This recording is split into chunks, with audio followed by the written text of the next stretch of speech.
बिस्मिल्लाहिर्रहमानिर्रहीम। अस्सलामु अलैकुम वरहमतुल्लाहि वबरकातुहू। मौजूद हाज़रीन इकराम,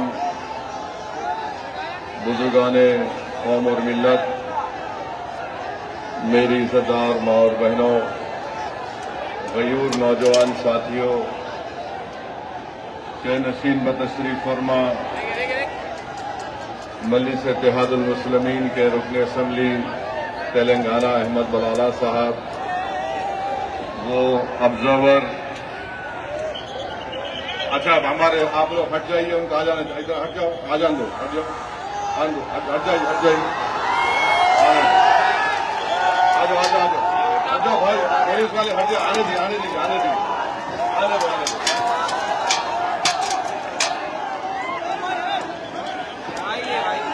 आराम से आइए, आराम से, आराम से।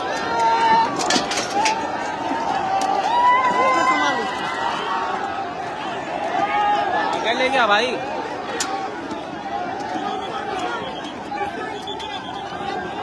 क्या छूटियां गिरी है, क्या किया है इसने? भाई मैं जा रहा हूँ। अबे पागल है क्या? कैमरे की बात ऐसा शूट नहीं होगा भाई। मैंने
सुनिए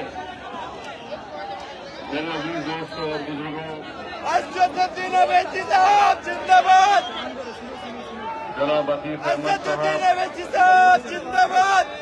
वार्ड नंबर 145 से जनाब मोहतरमा खैरुल साहिबा और हमारे भाई उन राजू साहब, मैं सबसे पहले आप तमाम का शुक्रिया अदा करता हूं कि आपने पिछले विधानसभा के चुनाव में मजलिस इत्तेहादुल मुस्लिमीन के उम्मीदवार को 42,000 वोट देकर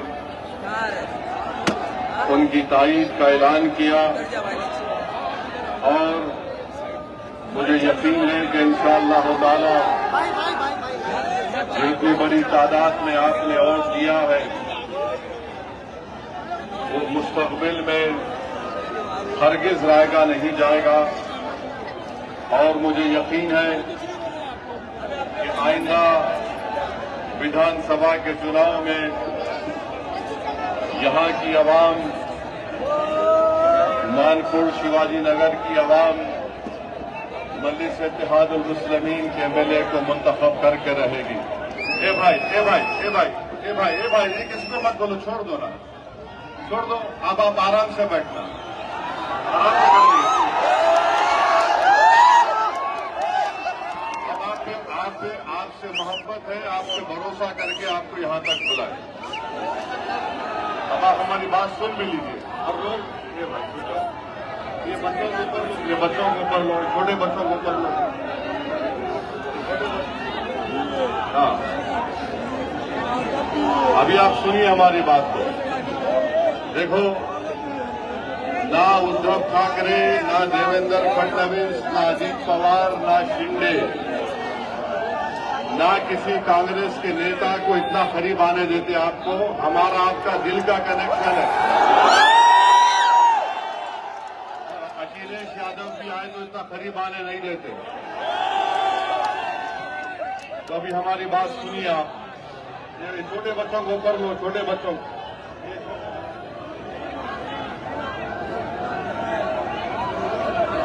मेरे अजीज दोस्तों और बुजुर्गों, आपने जनाब अतीक साहब की बसीरत अफरोज किताब को सुना और आज हमने एक अवामी मैनिफेस्टो का इजरा अमल में लाया और हमने कहा कि 15 मुद्दों पर बात होगी। 15 जनवरी को शुरुआत होगी इंशाअल्लाह ताला। और 15 मुद्दे क्या हैं? साफ सुथरा गोवंडी, सफाई और साफ पीने का पानी, सड़कें, फुटपाथ को साफ रखना, अवामी सेहत और हेल्थ के मराकज़ को कायम करना, हंगामी और हिफाजती एम्बुलेंस की सर्विस, इमरजेंसी की सर्विस, टीका की लगाने की जिम्मेदारी, छठा सरसब्ज साफ और आलूगी से पाक माहौल, 7वां बीएमसी स्कूलों में मियारी तालीम, 8वीं तलबा और नौजवानों के लिए ताउन, 9वां हुनरमंदी के तरक्की और रोजगार के मौके, 10वां मुंशियात से पाक यानी ड्रग्स से पाक गोवंडी, 11 रिहायशी और झुग्गी बस्तियों का तहफ़्फ़ुज़, 12 मालूमात दूर करते हैं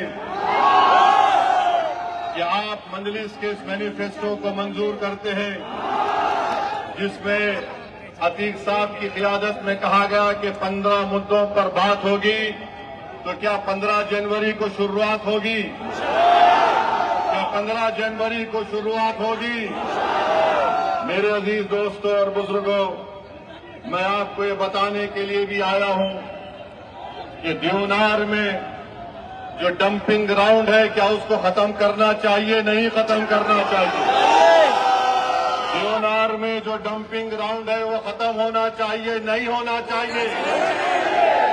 कितने लोग खत्म होना चाहते हैं? मेरे साथ नारा लगाइए, नारे तकबीर। शुरू हो रही है, बुजुर्गों का जीना महाल हो चुका है। क्या आप चाहते कि एसएमएस एनवोकेनास बाय मेडिकल का वेस्ट पोल्यूशन का यहां पर डंपिंग खत्म हो? जानवरों को जलाकर, इंसानी जिस्म को जलाकर लाकर यहां पर फेंका जा रहा है इस इलाके में। आप देख चुके हैं कि इतने बरसों से आपने समाजवादी पार्टी को कामयाब किया, उनके कारपोरेटर्स को, अराकीन बल्दिया को कामयाब किया। उन्होंने इस मसले का हल तलाश नहीं किया। मैं आपको बताना चाह रहा हूं, आप मजलिस के कारपोरेटर्स को कामयाब करिए, इंशाअल्लाह ताला ये डंपिंग ग्राउंड बंद होगा। कोई गाड़ी आकर कचरा नहीं फेंकेगी। मजलिस का कारपोरेटर जीतेगा। अगर कचरा लेकर देवनार में आएंगे तो इंशाअल्लाह ताला मुंबई की सड़कों पर कचरा को डालेंगे। फडणवीस के घर के सामने कारपोरेटर्स को कामयाब करिए, इंशाअल्लाह ताला अस्पताल बनेगा। अब सेहत खराब होगी तो फडणवीस की और अबू आसिम की सेहत खराब होगी इंशाअल्लाह। जिस्मानी नहीं, सियासी सेहत खराब होगी। मेरे भाई रुक जाओ, बच्चे को ले लो, बच्चे को ले लो। हाँ ले लो, आ जाओ बेटा, आ जाओ। बच्चे के मुस्तकबिल के लिए आपको 15 तारीख को डालना है इंशाअल्लाह। चौथी बात, गवर्नमेंट स्कूल नहीं है, गवर्नमेंट स्कूल नहीं। अरे सुनो,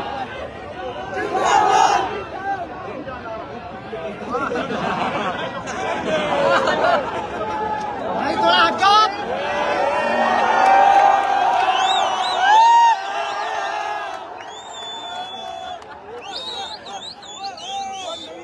गवर्नमेंट स्कूल नहीं है। और हमारे भाई बता रहे थे कि वार्ड नंबर 135 में बैगनवाड़ी में जाना पड़ता है, शिवाजी नगर जाना पड़ता है बच्चों को।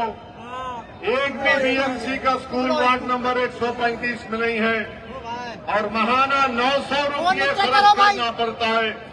मैं आपसे वादा कर रहा हूं, आप वार्ड नंबर 135 से मजलिस इत्तेहादुल मुस्लिमीन के उम्मीदवार को कामयाब करिए। इंशाअल्लाह ताला गवर्नमेंट स्कूल खुलाया जाएगा। जो काम समाजवादी पार्टी ने नहीं किया, वो काम सही तरीके से सही राह पर ले जाने का काम अतीक की क़ियादत में मजलिस इत्तेहादुल मुस्लिमीन करेगी। मेरे भाई, पानी की सप्लाई बराबर नहीं आती है और आप देखते हैं कि गोवंडी, शिवाजी नगर, मनखुर्द में बारिश होती है तो पानी जमा हो जाता है। मैं आपसे वादा कर रहा हूं कि इंशाअल्लाह ताला मजलिस के कॉरपोरेटर कामयाब होंगे तो पानी की सप्लाई भी सही होगी और बारिश में पानी जो जमा हो जाता है उसके निकासी का इंतजाम किया जाएगा। रोड नहीं है, ट्रैफिक की वजह से गोवंडी, बैगनवाड़ी, शिवाजी नगर में ट्रैफिक जाम हो जाता है। जिस तरह इन्होंने आपको तकालीफ दी है, अगर आप 15 तारीख को निकलकर पतंग के निशान पर बटन दबाकर पोलिंग बूथ पर जाकर ट्रैफिक जाम कर देंगे तो इंशाअल्लाह ताला मजलिस यहाँ की मसाइल को हल करेगी। समाजवादी के कॉरपोरेटर्स को आपने मौका दिया मगर उन्होंने कुछ नहीं किया। और जनाब अबू आसिम ये कहती हैं कि मजलिस अगर लीडरशिप को बनाने की बात करती है तो समाजवादी पार्टी के यहाँ के मुकामी एमएलए साहब बोलते हैं कि पाकिस्तान चले जाओ। सुनो अबू आसिम साहब, कान खोल कर सुन लो। जब तक अल्लाह असदुद्दीन ओवैसी को जिंदा रखेगा इंशाअल्लाह ताला ना पाकिस्तान जाएंगे ना भारत को कमजोर होने देंगे और भारत को मजबूत बनाने के लिए भारत की सबसे मजलूम अगर कोई अक़लियत है तो मुसलमान है। किसी से नाइंसाफी की जाती है तो मुसलमान है। किसी के बच्चे स्कूल में नहीं पढ़ते तो मुसलमानों के बच्चे स्कूल में नहीं पढ़ते। किसी को अगर हुकूमत के जुल्म का शिकार होना पड़ता है तो मुसलमान होता है।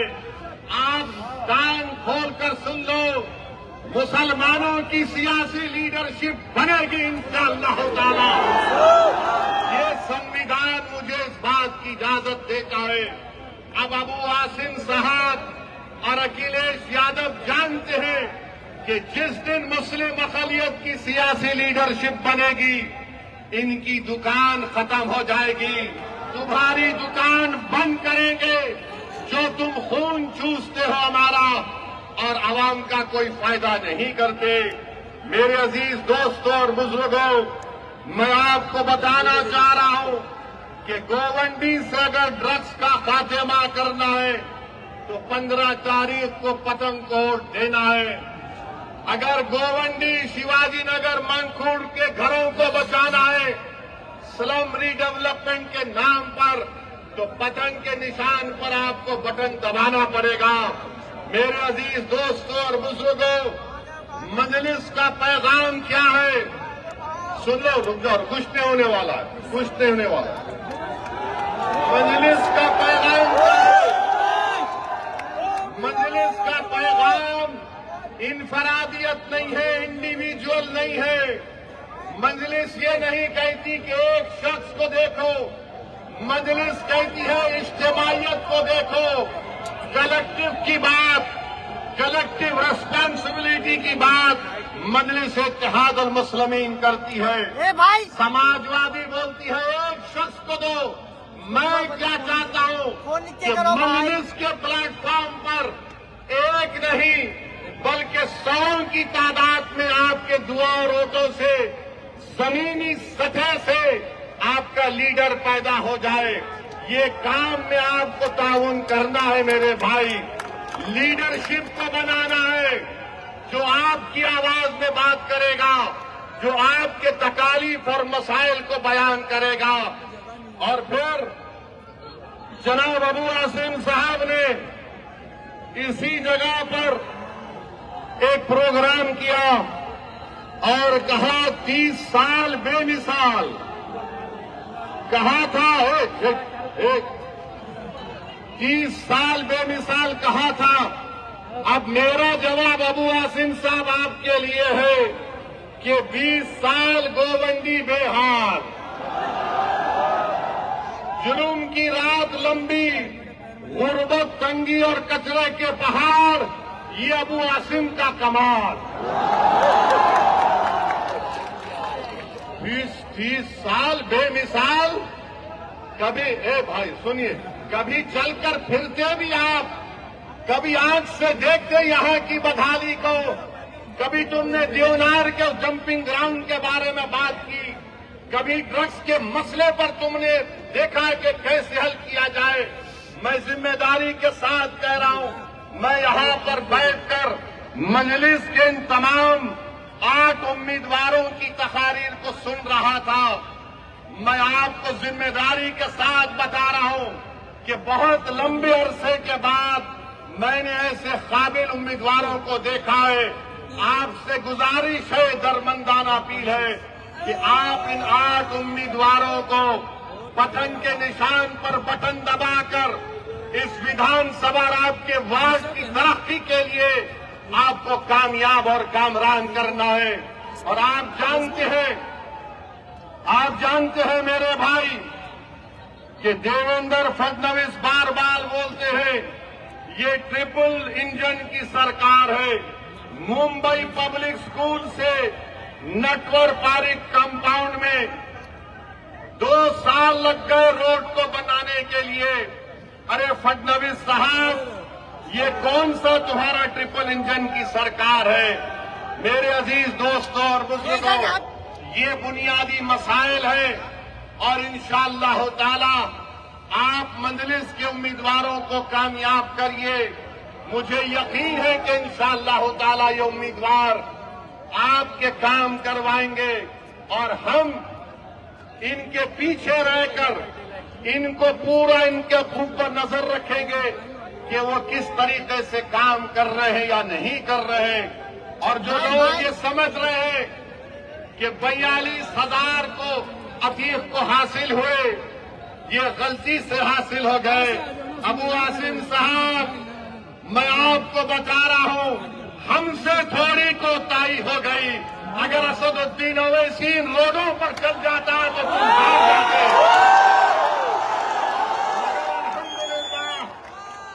अब गोवंडी के मानकुट शिवाजी नगर के हर घर में पतंग पहुंच चुकी है। हर घर में मजलिस का पैगाम पहुंच चुका है। मेरे भाई, एक सियासतदान के लिए आपने 20 साल उसको वोट दिया। बताओ 20 साल में ये बर्बादी कर दी गई है आपके इलाकों में। अगर आप इंसाफ चाहते हैं तो मैं नौजवानों से अपील कर रहा हूं कि आप मजलिस इत्तेहाद अल मुस्लिमीन को देकर कामयाब और कामरान करिए। और दूसरी बात यह है कि अभी हम सुन रहे हैं, मेरे भाई सुनो, रुक जाओ थोड़ी देर। I love you.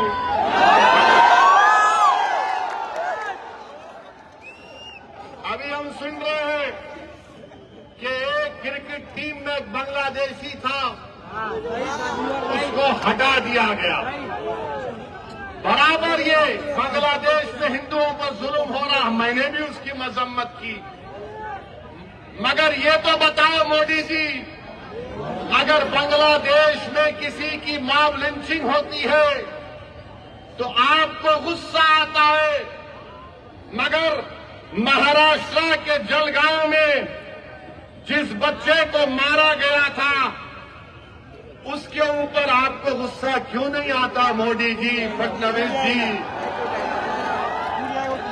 सबसे पहली मॉब लिंचिंग 2014 में मोदी की हुकूमत बनने के बाद पूना में मोहसिन शेख की हुई थी और जलगांव में सुलेमान पठान को उसी के दोस्तों ने मार मार कर उसको शहीद कर दिया। अगर बांग्लादेश में कोई हिंदू मरता है हम कंडेम करते हैं, मारने वालों को जालिम कहते हैं। मारने वाले जिन्होंने जलगांव में सुलेमान पठान को कहा वो भी जालिम है, उनका भी कंडेमनेशन होना चाहिए। बांग्लादेश हो या भारत हो, इंसान की जिंदगी इंसान होती है, हिंदू की भी जिंदगी होती है, मुसलमान की भी जिंदगी हो सकती है। और हम पूरे बीजेपी वाले आज टीवी पर बाजा बजा रहे, हमने एक प्लेयर को वापस कर दिया। अरे सुनो, तुम क्या सबको बेवकूफ बनाना चाहते हो? सुनो, एक क्रिकेट प्लेयर को निकाल दिया, पूरे बीजेपी वाले बोल रहे ये हमारे इत्तेहाद की कामयाबी हुई है। अब सुनो भारत की जनता, खासतौर से भारत और महाराष्ट्र के हमारे हिंदू भाई बहनों से कह रहा हूं, तुम एक क्रिकेट प्लेयर के कैंसलेशन पर तुम मिठाई बांट रहे हो तो नरेंद्र मोदी से पूछो। इस साल मोदी ने बांग्लादेश को 120 करोड़ रुपए दिए नहीं दिए, बताओ मेरे को। 120 करोड़ रुपए, 120 करोड़ ग्रांट और एड में दिए। 1160 मेगावाट की एनर्जी भारत से बांग्लादेश को जाती है। और सुनो हमारे हिंदू भाई बहनों, मोदी ने 10 साल में बांग्लादेश को लेटर ऑफ क्रेडिट कितना दिया?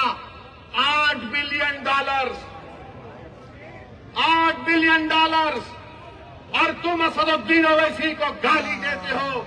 सुनो, मैं किसी मजहब का खिलाफ था ना कभी रहूंगा इंशाअल्लाह ताला, मगर अगर मजलूमों से इंसाफ का मुतालबा करना, अगर मोहसिन शेख के कातिलों को सजा दिलाने की बात करना, अगर जलगांव के सुलेमान पठान खान को जिसके दोस्तों ने उसको मारा उनको कफर किरदार तक पहुंचाने की बात करना अगर जुर्म है तो खुदा की कसम जब तक जिंदा रहूंगा जुर्म करता रहूंगा। और वो क्रिकेट प्लेयर की सुनो, वो क्रिकेट प्लेयर, वो टीम ने उसको 10 करोड़ में खरीदा। आपने बांग्लादेश को 120 करोड़ रुपए 2025 में दिए एड और ग्रांट में। 1160 मेगावाट पावर बांग्लादेश को भारत से जा रहा है। और 10 साल में मोदी की हुकूमत ने एलओसी दिया $8 बिलियन का, $8 बिलियन का। और तुम नफरत करते हो मुसलमानों से। मैंने पार्लियामेंट में खड़े होकर कहा था कि बांग्लादेश की हमारे हिंदू भाई बहनों की मंदिरों का तहफ़्फ़ुज़ होना चाहिए। इसको बुलाओ। आप पैसे दे रहे हैं और यहाँ पर बीजेपी के लोग, क्योंकि महाराष्ट्र का इलेक्शन है, महाराष्ट्र की और मुंबई की जनता को बोल रहे देखो हमने बांग्लादेशी को भिजा दिया। अरे एक तो एक और को भिजाओ ना जो मोदी की बहन बनकर दिल्ली में बैठी हुई है। क्या आप चाहते हो मोहतरमा बांग्लादेश जाए? आप चाहते हो बांग्लादेश को दे दिया जाए? तो लगाओ नारा, नारे तकबीर। मोदी जी सुनो, ये आवाज आ रही है, लेके जाओ उसको, निकालो उसको, पहुंचाओ बांग्लादेश। और दूसरी बात अभी खत्म नहीं हुआ मोदी के ऊपर। आज हमने देखा कि वेनेजुएला में ट्रंप ने अपनी फौज को भिजाकर वहां के एक जमहूरी तौर पर मुंतखब शुदा सदर को एक मुल्क से, उसी के मुल्क से उठाकर अमेरिका लेकर चले गए। नरेंद्र मोदी जी, अमित शाह, देवेंद्र फडणवीस जब ट्रंप अपनी फौज को भिजाकर वेनेजुएला से कदमी को उठा सकता है, जब सऊदी अरब यमन में मुखल्ला के पोर्ट पर बमबारी कर सकता है, मोदी जी हम आपको कह रहे हैं, आप पाकिस्तान में भिजाकर जो मुंबई की सड़कों पर साजिश करने वाले 9/11 के जालिम लोग हैं, चाहे वो मसूद अजहर हो या फिर लश्कर तैयबा का वो जालिम शैतान हो, मोदी जी 56 इंच का सीना है तो भिजाकर उठाकर लाओ भारत। अगर ट्रम्प कर सकता है तो क्या आप कम है? जब ट्रम्प कर सकता है तो आपको भी करना पड़ेगा, क्योंकि मोदी ने कहा था अब की बार ट्रम्प सरकार।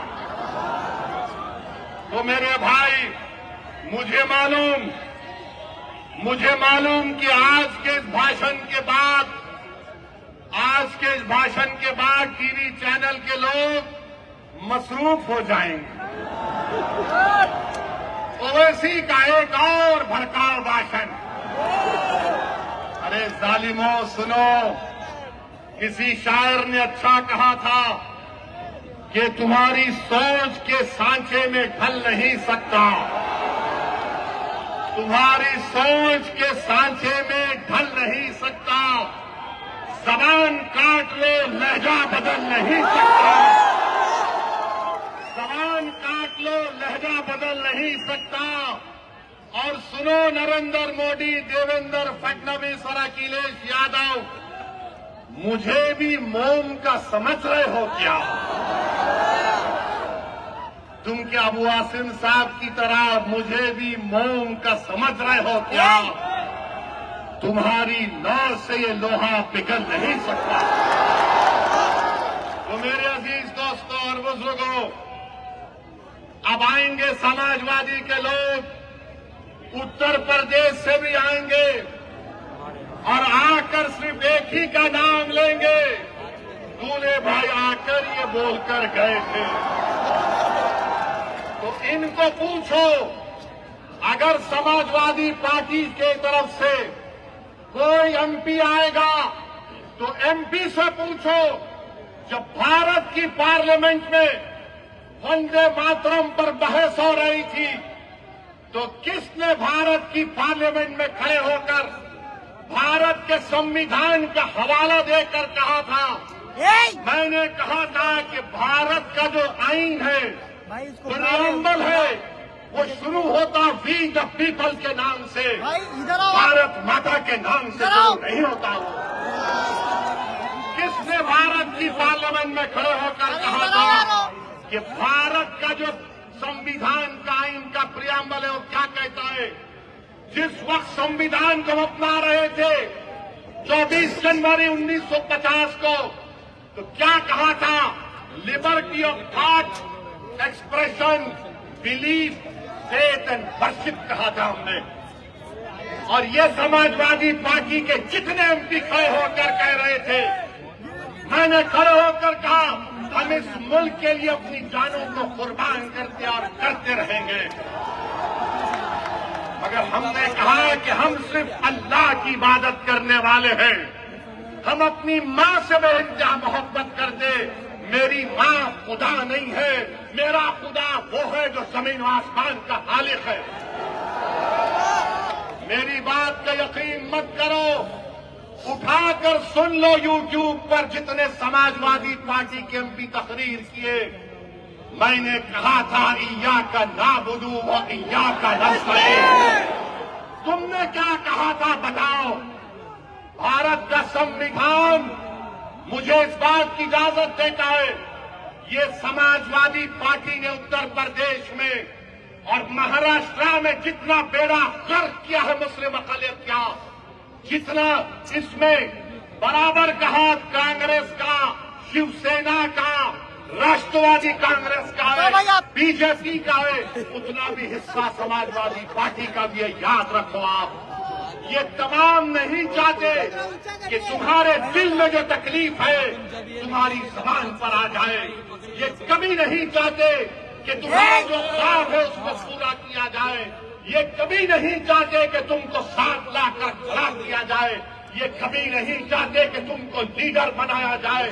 मजलिस का पैगाम ये है कि तुम साथ भी खड़े होगे, तुम आदमी आप डालकर जमहूरी तरीके से अपनी लड़ाई को लड़ोगे। तो क्या आप मजलिस को देंगे 15 तारीख को? 15 तारीख को पतंग के निशान पर